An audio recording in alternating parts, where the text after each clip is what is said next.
I'm Colton. I'm from Arvada, Colorado. I actually was not raised in the church at all. I never really had any interest in knowing faith because I was kind of like, what's the point if I know that the life I'm in right now is guaranteed and I don't know what's beyond, so why do I want to risk it and give up anything if I don't know it's true? The first time I came to Alpha, I had gone to church twice, I think, and I thought it was really weird, and the first one was, but the second one, it was better. I understood it, but I had some questions. But the biggest question I had was, I was like, there's so many people that believe in this and know this. There's gotta be something there. And I just told myself I didn't wanna completely disregard Christianity unless I gave it a shot. Elliot is my youth pastor slash mentor slash friend. He immediately came up to me, started talking to me, introduced himself to me, and the first thing he told me was, read the Bible. And so he actually went and we got a Bible together, and he had me read Matthew. I read it for the first few nights, and it was all well and good, but then I got to, I think it was chapter 5. It was the Sermon on the Mount. I think it caught me completely by surprise because it was totally different than I had expected. There's kind of this voice that's always been in my head that really doubts things.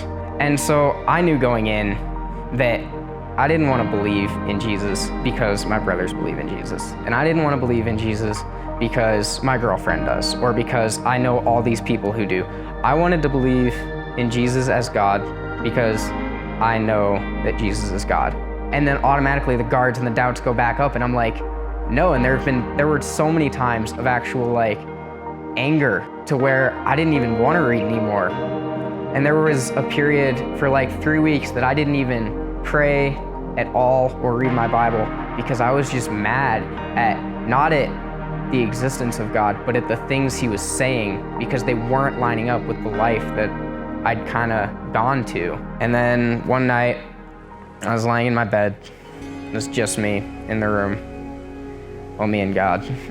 And something clicked. And I started to understand that voice on the other side, the reason that everything from the start of this journey had been making me question these things and driving myself crazy, that's God. That voice that wants me to continue to seek and continue to question and try to understand, that's God fighting for me to know him. And so actually, I had gotten a prayer journal previously in one of my meetings with Elliot. I immediately turned the lights on. I pulled it out, started writing. And I just said, God, I think I just had a breakthrough in faith. God, I believe that you are Jesus, you are God. And I have enough to fill this gap and take that leap until you come into my life. And then from that point on, build a relationship with you. And I think the coolest part about that was there was no big worship leader. We weren't in an auditorium. I found God when I was alone in my room, questioning God, asking hard questions, trying to understand them. And that's when God answered me.